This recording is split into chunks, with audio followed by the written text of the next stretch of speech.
Hello दोस्तों। इस video में मैं आपको बताऊंगा कि ऐसी कौन सी 10 तरह की आय हैं जिस पर इनकम टैक्स नहीं लगता है। भारत में बहुत सारी ऐसी आय हैं जो पूरी तरह से कर मुक्त है। मैं हूं आपका दोस्त विनोद। उम्मीद है कि आपको ये वीडियो पसंद आएगा। इसे ज़्यादा से ज़्यादा शेयर करें और इस चैनल को ज़रूर सब्सक्राइब करें। जैसा कि आप जानते हैं कि भारत में हर कामकाजी व्यक्ति को अपनी आय में से कुछ हिस्सा कर के रूप में सरकार को देना पड़ता है, जिसे सरकार अपनी नीतियों के अनुसार देशवासियों के हित में विभिन्न कार्यों के लिए निवेश कर देती है। लेकिन क्या आपको मालूम है, भारत में कुछ प्रकार की आय में कर यानी टैक्स नहीं लगता है। जी हाँ, भारत में 10 प्रकार की आय में कर नहीं लगता है। ये आय पूर्णतः टैक्स फ्री होती है। मैं नंबर बाय नंबर इन आय के बारे में आपको बताऊंगा। जैसा कि मैं सबसे पहले आपको बता रहा हूँ कृषि के बारे में। तो भारत में कृषि से होने वाली आय पूरी तरह से कर मुक्त है। भूमि से होने वाली आय या खेत बटाई पर उठाने से होने वाली आय पर भी आयकर छूट के लिए पात्र होती है। इसके अलावा आता है अवकाश वेतन। सेवानिवृत्ति के समय एक कर्मचारी के द्वारा अवकाश नकदीकरण कर मुक्त होती है। सरकार के द्वारा निर्दिष्ट रूप में अधिकतम राशि 3 लाख रुपए है।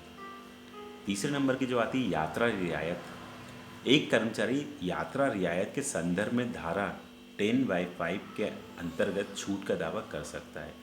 छूट कर्मचारी और उसके परिवार के सदस्यों के लिए यात्रा रियायत के मूल्य के संदर्भ में उपलब्ध है। इसके अलावा हम सबको पता है जीवन बीमा योजना यानी इंश्योरेंस के बारे में।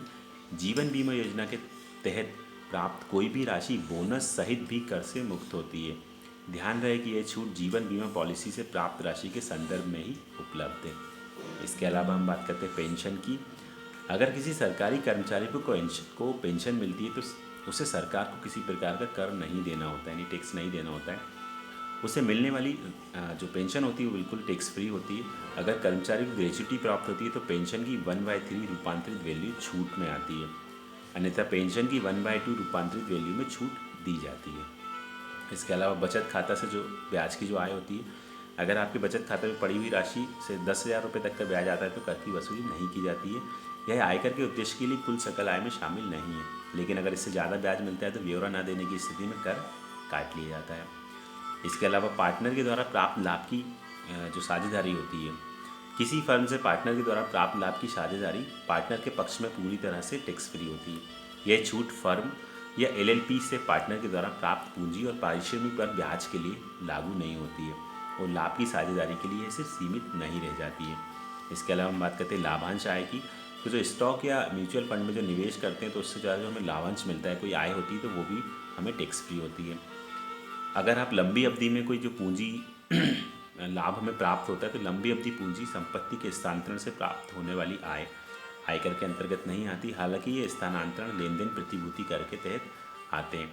इसके बाद हम बात करते हैं HUF यानी हिंदू अनडिवाइडेड फैमिली।